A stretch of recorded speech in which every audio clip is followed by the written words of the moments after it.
Isang mapagpala pong umaga po sa ating lahat. Sumayin niyo nawa pong biyaya at pagkapala po ng Diyos sa bawat isa po sa atin.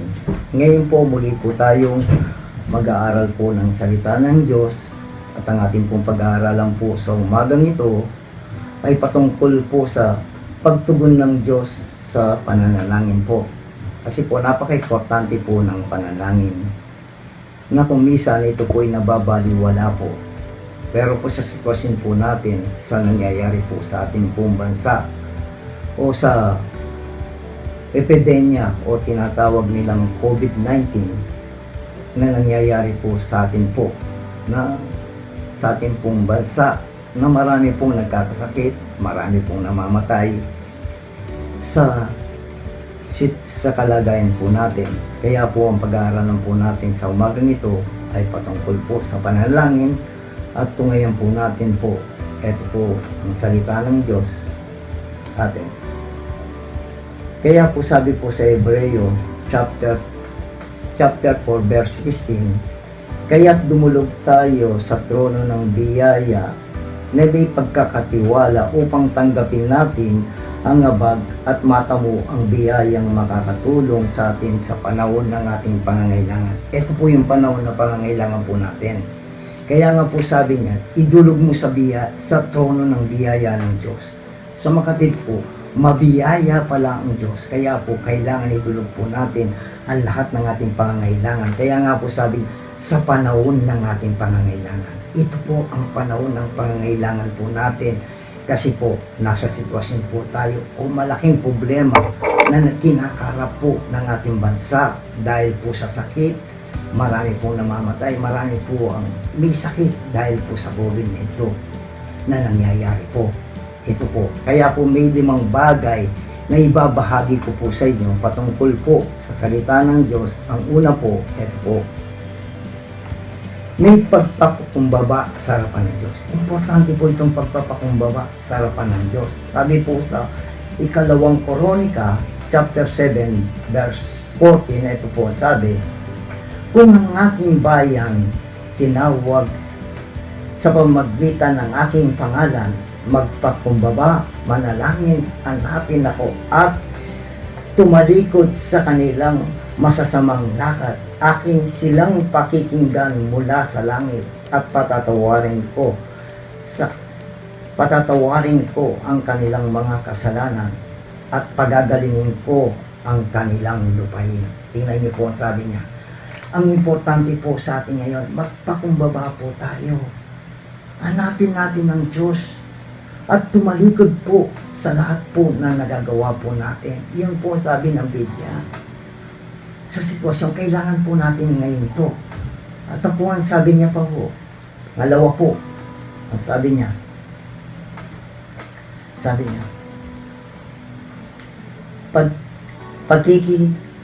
pagkilala o relasyon sa Diyos. Importante po ito, hindi lang makilala natin ang Diyos, kundi magkaroon tayo ng relasyon sa Kanya.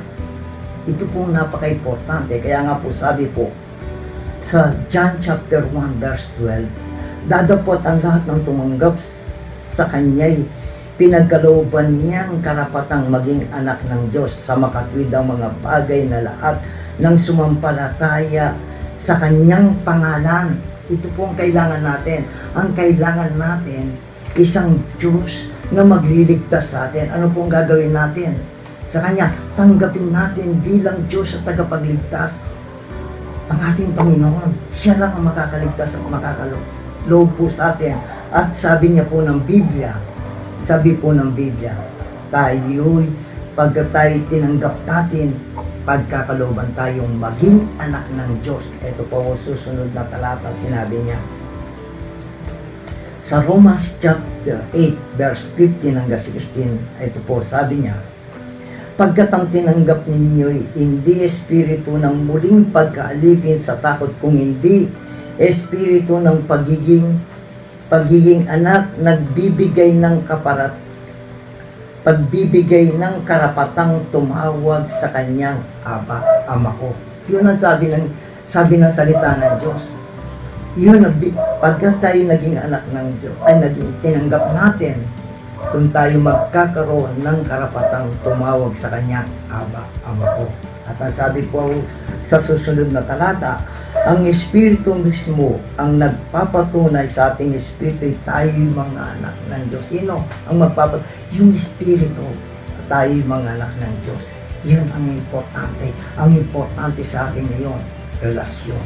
Pagka may relasyon ka sa Diyos, madali kang makakalapit sa Kanya. Di ba? Yun ang importante po. Kaya po sabi niya sa susunod niya, paglapit sa Diyos, ito po ang pinaka-importante sa bawat isa po sa atin. Lumapit tayo sa Diyos. Ang sabi niya po, lumapit kayo sa akin, kayong lahat na nagpapagal at nabibigat ang luba, kayo'y pagpapahingahin ko. Ano po sabi niya? Yung nabibigatan ka na sa mga suliranin na dumating po sa ating buhay, kailangan natin ang isang Diyos. Kailangan natin ang isang Diyos na magliligtas sa atin. Kaya nga sabi niya sa sumunod na talata, sa 29, pasanin ninyo ang aking pamatok at mag-aral kayo sa akin. Ako'y maamo, mababang loob. Masusumpungan ninyo ang kapahingaan ng inyong kaluluwa. Yan ang sabi po niya. Susunod po ang talata, ito po sabi, pagkat malambot ang aking pamatok, magaan ang aking pasat. Yan po ang sabi ng Diyos sa bawat isa po sa atin. Di ba? Kaya napaka-importante po ang paglapit sa Diyos. Lumapit na tayo na lumapit. Ito po ang susunod na talata, sinabi niya. Sinabi niya po sa Mateo chapter 7, verse 7 hanggang 8, ito po sabi niya, humingi kayo at kayo'y bibigyan. Umanap kayo at kayo'y makakasumpong, kumatok at bubuksan, ay niya. Paghanap po sa Diyos, diba? Paghanap po, sabi niya, humingi kayo at kayo'y bibigyan. Hindi tayo humingi, bibigyan ba tayo? Kailangan po paghingi. Kung hindi rin po tayo mahanap, makakasumpong ba tayo? Kung hindi tayo tumutok-tok, bubuksan ba tayo? Hindi po. Ang sabi po ng talata. Ang sabi niya po sa chapter 8 pa, ito po sabi niya, ang bawat humingi, bibigyan. Sabi niya, ang bawat umahanap, makakasumpong at ang kumakatok, pinagbubuksan. Di ba? Yung kailangan natin po sa kapanahon natin ito, pagkatok sa Diyos, panalangin sa Diyos, na may kahilingan sa bawat pangangailangan natin. Kailangan po natin ng Diyos ngayon sa sitwasyon at kalagayan po natin. Di ba? Marami pong nagugutom, marami pong nagre-reklamo lahat ng bagay na nangyayari po sa ating daigdig. Pero kung minsan, nalilimutan nila ang paglapit sa Diyos. Ang inuuna nila, ang paglapit sa mga bagay sa mga taong na may mga binibigay, pero nalimutan nila. Mas lalong lapitan natin ng Diyos upang bigyan tayo sa lahat ng ating pangangailangan sa bawat isa po sa atin. Yan po ang pangalawa. Ang pangatlo po, ito po, pagtitiwala sa Diyos. Sino ba ang nagtitiwala sa Diyos? Iilan ba ang nagtitiwala sa Diyos? Marami ba ang nagtitiwala sa Diyos? O nagtitiwala sa tao? Ang importante po sa bawat isa po sa atin, ang pagtitiwala sa Diyos.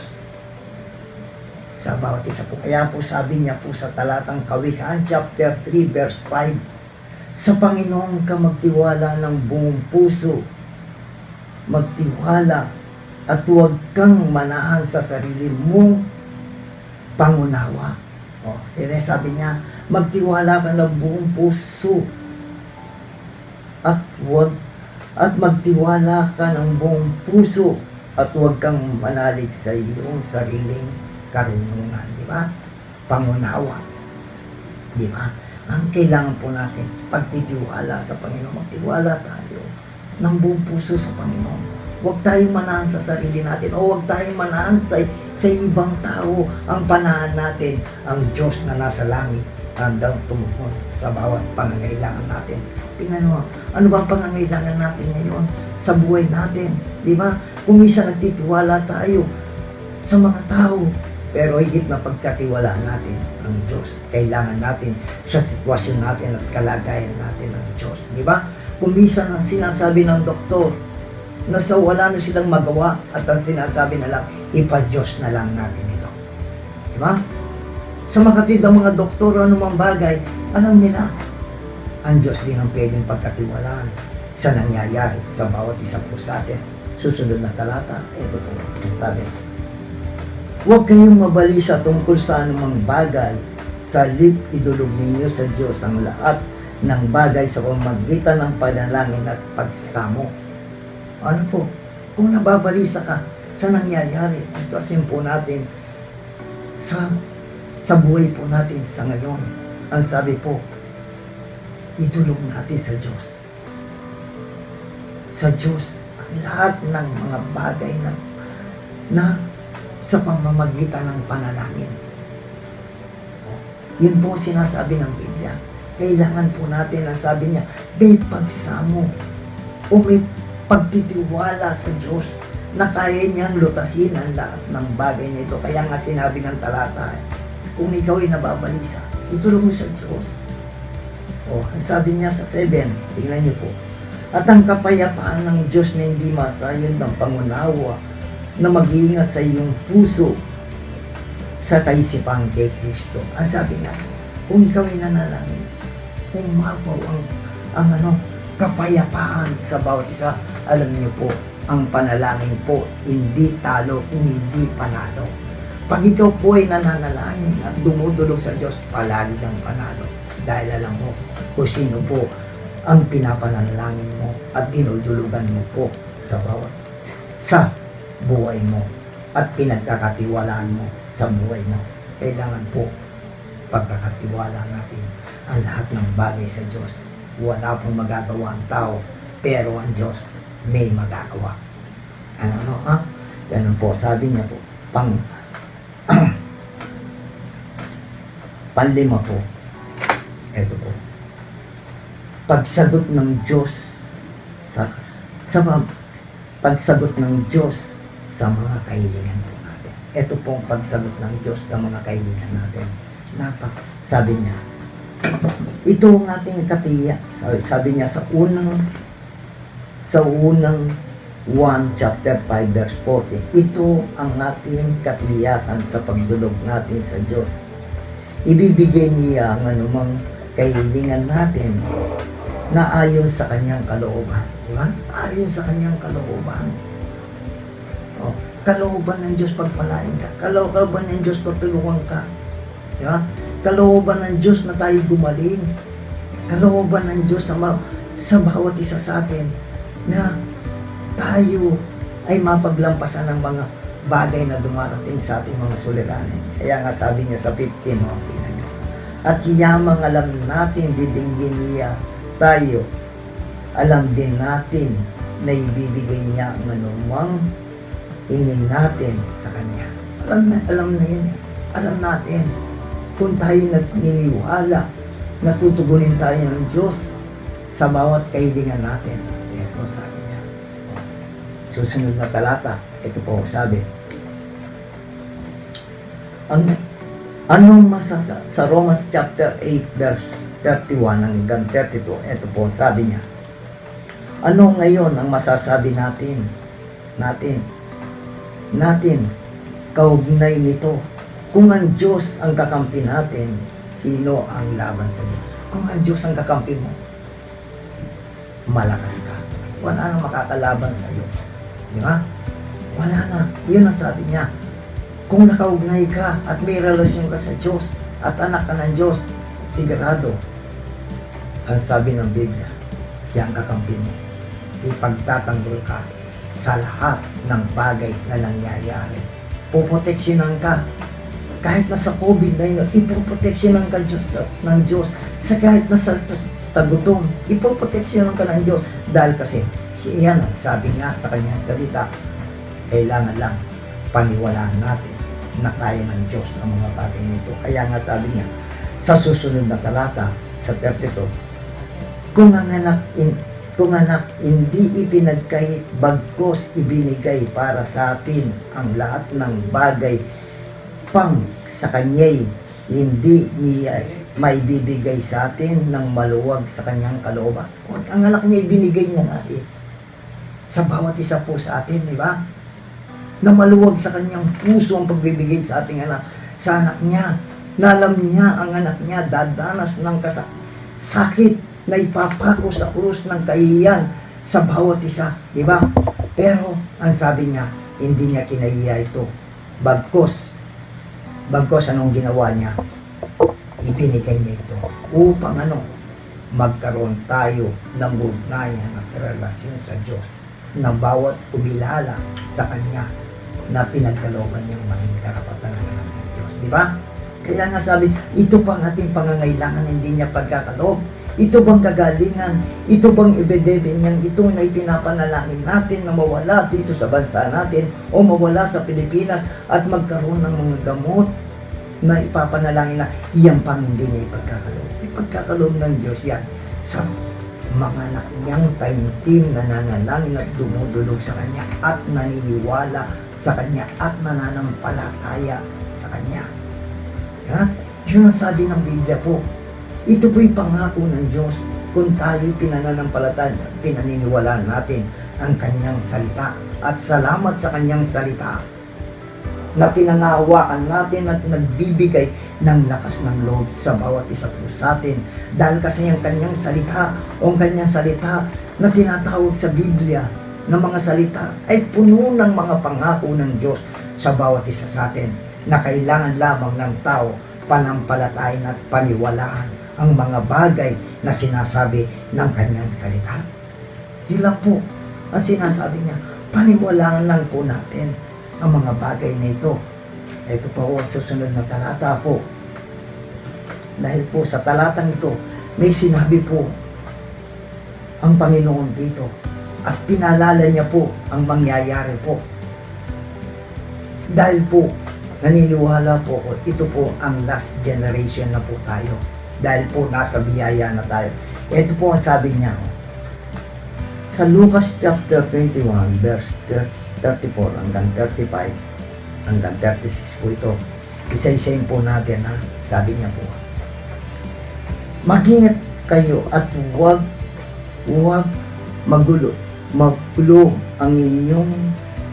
malulong ang inyong puso sa pag-iisip at pagkatakawan, paglalasing at ang mga intindihin sa buhay. Baka kayo'y mahuli sa hindi ninyo inasahan na darating sa araw na iyon. Ito po dumating na araw na hindi natin inasahan. Kung inasahan po natin ito, makakagawa po tayo ng paraan. Di ba? Ngayon, nagkakagulo ang buong mundo kung paano sila makakagawa ng gamot o bakuna sa COVID na ito. Ha? Wala pa hong nakakatuklas o nangyayari o nakakatuklas sa gamot na ito. Kaya nga po ito yung nangyari, sabi niya. Kaya nga po sinunod niya sa 35, sapagkat darating ito sa lahat ng nabubuhay sa buong daigdig, di ba? Sa buong daigdig na po ang pinag-usapan natin dito na nangyayari po ang epidemya nito. Ang sakit na ito na hindi natin alam na nangyari ito, di ba? Walang nakakalam na gamot kahit po ang mga doktor. Walang magawa. Di mga scientist, wala rin po pang magawa. Kaya nga po sabi ng Pangulo natin, ano po sabi niya? Kung sino man makatuklas sa gamot na ito, magkano bibigay niya? 50 milyones. Kung matutuwa pa siya, sabi niya, baga dagdagan niya pa ng 50 milyon at aabot ng 100 milyon. Tingnan niyo po. Ang sabi ng Pangulo, kaya po ngayon, naggagawa po ng paraan ng mga doktor. Lahat po ng klaseng gamot, inano nila at ito po'y tetestingin daw. Meron po daw tawa-tawa o oil pa sinasabi at yung gamot sa AIDS na sinasabi, Yan po ang testing nila at meron na po daw mga ospital na mga pumayag na mga critical na tuturukin nila para matesting lang itong gamot ito. Sa Makatid, wala pa rin pong katiyakan. Pero naniniwala po ko sa Panginoong Yesus, may katiyakan po tayo na magagamot niya ang lahat ng bagay. Dahil po kung naniniwala tayong walang imposible sa Diyos, magagawa niya po. Di ba? Magagawa niya po ito. Ito po ang nangyayari po sa atin. Di ba? Yun po nangyayari po sa atin sa buong mundo ngayon. Pero kung meron sinabi ang salita ng Diyos na napakalaga po sa bawat isa po sa atin. Sabi niya po sa 36, ito po sabi niya, kaya dapat kayong laging handa sa panalangin upang makaligtas kayo sa lahat ng nangyayari at makaharap kayo sa ng tao. Anong sabi niya po? Maging handa na tayo sa panalangin. Ito na po ang simula sa pananalangin. Ihanda na natin po ang ating sarili. Di ba? Isa pong malaking pagsubok na nangyayari po sa buhay natin. At ang isang bagay lang po na sinabi ng Biblia, kung paniniwalaan po natin at makakaligtas po tayo sa sitwasyon at kalagayan po natin sa pamagitan ng panalangin. Ang sabi niya, maliligtas tayo sa lahat na nangyayari ngayon. O, sa Makatid po, binigyan ng importante ng Panginoon ang pananalangin. Kasi siyang may sabi niya ito. O, siyang may sabi, kung titignan natin sa iba-ibang talata, sabi niya, may salot na mangyayari. At ang salot na ito po nangyayari. Kaya nga sabi niya, dapat kayong maging handa sa pananalangin upang makaligtas kayo rito. Dahil kasi alam niya na may mangyayari. Sinong nakakaalam na may mangyayari, na epidemyang mangyayari ngayon, yung COVID, na hindi napagandahan? Di ba? Wala. Kaya nga sinasabi ng talata, ito, na lagi tayong handa sa panalangin. Kaya binigyan din ng importante ng Diyos ang panalangin sa bawat isa po sa atin. Yun ang kalagahan ng panalangin. Kasi wala na tayong pwedeng takbuhan pa ng isang bagay. Ang pwede lang po natin takbuhan ngayon at idulugan lahat ng ito ang Diyos po natin nasa langit. Di ba? Ito lang po, pagbabasa po ng isang talata, ang sabi niya po rito, sa Colossus chapter 4, verse 2, sabi niya, italaga ninyo ang inyong sarili sa panalangin, magbantay kayo at laging magpasalamat. Yun pong importante sa bawat isa po sa atin. Magbantayan po tayo sa panalangin. O italaga natin ang ating sarili, bantayan po natin sa pananalangin po. Upa po, Panginoon, tugunin ng Diyos ang ating mga pangangailangan sa bawat isa po sa atin.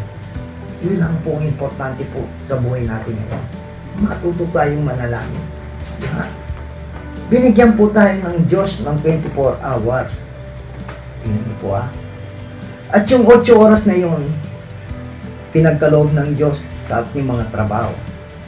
Yung natitirang oras pa binigay niya, anong sabi ng Diyos sa bawat isa sa atin? Anong inihiling niya? 1 oras lang. Sabi niya sa kanyang mga alagad, magpuyat naman kayo kahit 1 oras lang. O, sa atin din po, ibigay po natin 1 oras na pananalangin. Di ba po? Na bawat isang, sa ngayon po, bawat isang sekta, umiingi po ng mga panalangin. Di lalo na po tayong mga kumikilala at sinasabi sa tayo ay mga anak ng Diyos. Patunayan po natin tayo po yung mga anak ng Diyos sa pamagitan ng panalangin. Kung ang lahat ng Kristiyano ay nananalangin sa bahay, mas mabisa po sa atin. Kaya importante po sa buhay ng pananalangin po. Wala pong magagawa ang mga bagay na pero ang panalangin may magagawa po. Kaya nga po, sabi ko, ulitin ko, ang pananalangin po, hindi pagtalo, kung hindi po panalo.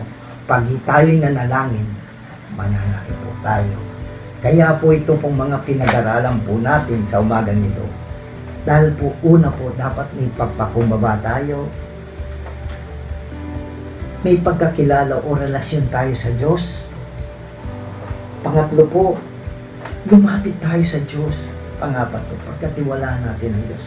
Panglima po, pagsagot ng Diyos ng mga panalangin sa bawat isa po sa atin. Yun lang po. Yun lang po ang sinasabi po ng salita ng Diyos.